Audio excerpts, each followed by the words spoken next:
Bienvenue sur Africa 24 dans cette nouvelle édition du 12-15. Au sommaire de l'actualité, la composition du nouveau gouvernement centrafricain a été dévoilée. 23 ministres au total, parmi lesquels figurent d'anciens ministres de l'ex-président François Bozizé et des candidats à la dernière élection présidentielle. En Afrique du Sud, la population est appelée à s'inscrire massivement sur les listes électorales en vue des élections municipales qui se tiendront le 3 août 2016. Les Sud-Africains ont jusqu'au 16 avril pour s'enregistrer. Dans l'actualité également, la République de Guinée entend exploiter son potentiel hydroélectrique, un potentiel de plusieurs milliers de mégawatts encore sous-exploité. Le nouveau gouvernement a été dévoilé ce lundi en Centrafrique. 3 candidats à la présidentielle se retrouvent à des postes clés, notamment Jean-Serge Bokassa qui prend les rênes du ministère de l'Intérieur. On retrouve également quelques personnalités qui ont servi dans les gouvernements de l'ancien président François Bozizé. Diarra Ndiaye. Le président centrafricain Faustin Archange Touadéra et Simplice Sarandji, le Premier ministre, ont dévoilé la composition de leur gouvernement ce lundi 11 avril 2016. De nombreux proches du chef de l'État héritent d'un ministère au sein de cet exécutif composé de 23 membres. Le directeur adjoint de la campagne présidentielle, Félix Moloua, devient ainsi ministre de l'économie. 3 candidats à la présidentielle se retrouvent à des postes clés. Jean-Serge Bokassa obtient le ministère de la Sécurité publique. Joseph Yakété et Charles Armel Douban obtiennent quant à eux respectivement les ministères de la Défense nationale et des Affaires étrangères. Il faut donner la chance à ce gouvernement. Ce n'est pas un gouvernement de remerciement, parce que si c'était le gouvernement de remerciement, il n'y aurait pas autant de déception, parce que tout le collectif des anciens candidats qui avaient soutenu Touadéra, les 3/4 aujourd'hui sont mécontents parce qu'ils ne s'y retrouvent pas dans ce gouvernement. Et je pense que l'équipe du président Touadéra a dû faire l'analyse de la situation et a estimé qu'à l'heure actuelle, je pense qu'il faudrait aller de l'avant avec les gens communs et non revenir en arrière avec les Séléké anti-Balaka. D'ailleurs, Séléka a disparu théoriquement parce qu'ils se sont autodissous. Outre la composition du gouvernement, celle du prochain Parlement se dessine également. La séquence électorale du 31 mars 2016 a rebattu les cartes du paysage politique centrafricain. Paysage qui révèle un nombre pléthorique de candidats sans étiquette. Il reste des législatives partielles à venir, mais déjà les indépendants constituent le premier bloc du prochain Parlement avec 56 élus sur 130. Une donne non négligeable pour la stratégie du nouvel exécutif. D'après les résultats provisoires des élections législatives, les candidats les plus majoritaires au niveau de l'Assemblée sont des indépendants. Arrive en première position le parti de l'ancien Premier ministre aussi qui a été candidat au second tour avec Touadéra, l'IRCA de Anissé Georges Deleguélé, l'UNDP de Michel Amine. Touadéra et son Premier ministre doivent composer avec l'UNDP. Si Deleguélé maintenant s'est positionné comme chef de l'opposition, donc c'est aussi pour Touadéra problématique parce que il faut vraiment faire de telle sorte que les candidats indépendants se rallient à lui pour pouvoir avoir la majorité au niveau de l'Assemblée nationale. Simplice Sarandji a annoncé dès sa prise de fonction à la primature que son équipe aura pour mission de sécuriser, réconcilier et restaurer la paix dans le pays qui sort d'une grave crise interconfessionnelle. Les tractations se poursuivent au Gabon au vu de la présidentielle du 28 prochain. Jean Ping, l'un des principaux candidats à ce scrutin, a convoqué une réunion ce 11 avril afin de rassembler ses soutiens. Il s'agit de partis politiques, d'ONG et d'associations qui, à l'issue de cette rencontre, ont signé une charte de soutien aux candidats de l'opposition. Au total, 66 signataires appuient cette candidature. L'opposant devrait prochainement dévoiler son programme présidentiel. Je vous le disais en titre, les autorités sud-africaines poursuivent les opérations d'enregistrement dans le cadre des élections municipales fixées au 3 août prochain. Cette opération cible en particulier les jeunes puisque 80% des non-inscrits ont moins de 30 ans. Il s'agit pour les autorités de mobiliser le plus grand nombre d'électeurs à un moment où le président Jacob Zuma est cité dans plusieurs scandales de corruption. Alioune Guindo, commentaire Ibrahima Djoumaba. Dernier délai pour la révision des listes électorales en Afrique du Sud. Une campagne d'inscription sur les listes électorales a été lancée les 9 et 10 avril 2016 dans le pays. Les partis politiques ont sillonné les contrées en vue d'encourager les jeunes en âge de voter à s'inscrire sur les listes électorales. Une action dont le principal objectif est d'assurer des élections locales fiables et démocratiques au mois d'août 2016. Nous mobilisons l'électorat tout en lui faisant savoir que le pouvoir se trouve entre ses mains. Les potentiels électeurs avaient jusqu'à ce dimanche pour s'inscrire. Il n'y a aucune période en Afrique du Sud plus importante que celle que nous vivons actuellement. Selon la commission électorale indépendante, plus de 8 millions de jeunes en âge de voter ne sont pas officiellement inscrits dans le fichier électoral. Le rôle des partis politiques est de sensibiliser la jeunesse en vue de la rendre optimiste face à l'avenir de la démocratie sud-africaine. Notre démocratie est basée sur la participation de notre peuple aux urnes électorales. Il est donc très important pour les citoyens de venir s'exprimer légitimement, même s'ils ne sont pas contents de l'action du gouvernement, ils sont appelés à le faire savoir.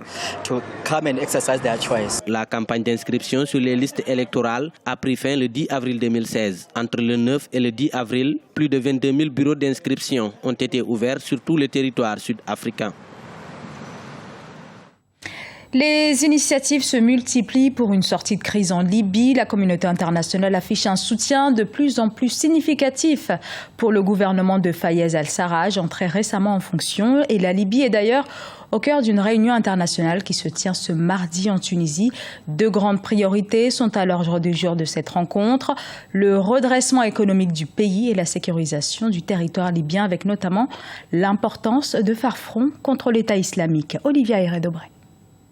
La Tunisie apporte son soutien au gouvernement d'union nationale en Libye. La réunion des hauts fonctionnaires de soutien international à la Libye, à laquelle participent 40 pays arabes et occidentaux et 15 institutions financières, se tient à Tunis ce mardi 12 avril 2016. L'occasion pour les autorités tunisiennes, par le biais d'un communiqué lu ce 10 avril 2016 par le ministre tunisien des Affaires étrangères, Kemayes Jinaoui, de réaffirmer la détermination ferme et constante de la Tunisie à contribuer au rétablissement de la paix en Libye. Tout ce qui touche la Libye touche la Tunisie et vice-versa. Le fait de pousser la communauté internationale pour se mobiliser pour la Libye, c'est une manière d'entrer la Libye dans le radar aujourd'hui et surtout dire que la Libye a besoin d'accompagnement pour pouvoir conduire les acteurs libyens à sortir de ce tête-à-tête mortel par rapport à cette division et cet éclatement qui aujourd'hui devient véritablement une menace pour tout le monde, pour les Libyens d'abord et pour les voisins. Depuis son arrivée le 30 mars 2016 dans la capitale libyenne, le gouvernement d'union nationale, soutenu par les Nations Unies, avec à sa tête Fayez el-Sarraj, a reçu le soutien d'institutions tunisiennes clés telles que la Banque centrale et la Compagnie nationale pétrolière. Après plusieurs jours de contestation, les gouvernements parallèles ont également décidé d'aller dans le sens du compromis. Le 5 avril 2016, les autorités de Tripoli ont annoncé qu'elles abandonnaient le pouvoir afin de permettre au gouvernement d'union nationale d'entrer en fonction. Puis lundi 11 avril 2016, c'était au tour du président du Parlement de Tobrouk, Aguila Saleh, d'annoncer la tenue dans les prochaines semaines d'un vote de confiance en faveur de ce nouveau gouvernement. Un vote à maintes fois repoussé, faute du quorum requis de 89 députés. Au-delà des Nations Unies, il y a plusieurs acteurs qui essaient de pousser les Libyens à aller vers cette convergence pour une sortie de crise, quitte à utiliser des pressions et des moyens de coercition vis-à-vis d'eux, notamment sur la captation de leur argent, le gel de leur argent à l'étranger, limiter leurs déplacements. Il y a des pressions directes et indirectes pour conduire les Libyens à entrer dans cette convergence pour aller vers un gouvernement gouvernement d'union nationale. La Tunisie a par ailleurs annoncé le 5 avril 2016 la réouverture de sa mission diplomatique et consulaire à Tripoli. La réunion de soutien international à la Libye qui se tient à Tunis est organisée sous l'égide de la mission d'appui des Nations Unies en Libye et de l'ambassade du Royaume-Uni en Libye. Depuis la chute de Mouammar Kadhafi en 2011, la Libye est confrontée à la montée en puissance du groupe djihadiste État islamique. L'ONU et les grandes puissances comptent sur Fayez El-Sarraj et son gouvernement d'entente nationale pour stabiliser ce pays riche en pétrole. La Guinée est souvent qualifiée de château d'eau d'Afrique de l'Ouest. Le pays dispose en effet d'un potentiel hydroélectrique estimé à 6000 MW.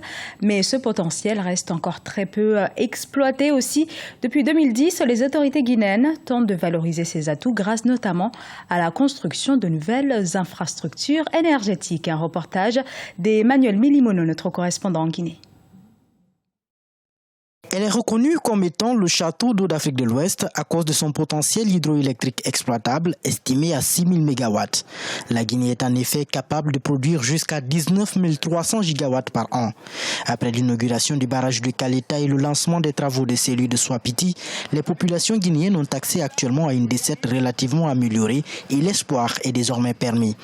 Le pays veut en effet assumer son rôle d'exportateur d'énergie dans la sous-région en mettant en valeur son énorme potentiel. L'emphase est aujourd'hui mise sur la réalisation des grands réseaux d'interconnexion. Et c'est dans ce cadre qu'il y a un projet qui va commencer bientôt à entrer en exécution. C'est le projet OMVG qui va couvrir une bonne partie de la zone nord de la Guinée. Il y a l'interconnexion avec le Mali qui va permettre de désenclaver l'essentiel de la zone est de la Guinée. Et nous avons également le projet CLSG, Côte d'Ivoire, Libéria, Sierra Leone, Guinée, qui prend une bonne partie de la zone sud du territoire national. Il y a encore 5 ans, les Guinéens ne se contentaient que de 5 à 6 heures d'électricité par jour, ce parfois 2 jours par semaine. Certains quartiers de la capitale guinéenne ne recevaient jamais l'électricité dans leur foyer, faute de production adéquate capable de desservir l'ensemble du pays. Aujourd'hui, hormis les périodes d'étiage, la réalisation du barrage hydroélectrique de Caleta et la rénovation des centrales thermiques de Conakry ont permis de renforcer l'offre d'énergie en Guinée. On va réhabiliter les centrales de Donkéa, de Banéa, de Grande Chute et de Garafri pour les faire fonctionner à leur capacité nominale anciennement installée. Il y aura aussi la réhabilitation des centrales de Kaloum, Kaloum 3 et 5 qui vont se rajouter sur l'ensemble du réseau de production existant aujourd'hui interconnectés. Outre la construction des barrages hydroélectriques, la politique de mise en place des panneaux solaires a également révolutionné le secteur. Les villages les plus reculés de la Guinée ont pu avoir accès pour la première fois depuis l'indépendance à la lumière. Après la construction du barrage hydroélectrique de Swapiti d'une capacité installée de plus de 500 MW, la Guinée aura résorbé son déficit d'énergie et pourra ainsi vendre sa surproduction aux pays de la sous-région. Ce journal a été réalisé par l'ensemble de la rédaction. Merci pour votre fidélité. Dans un instant, une nouvelle édition de l'actualité sur Africa 24.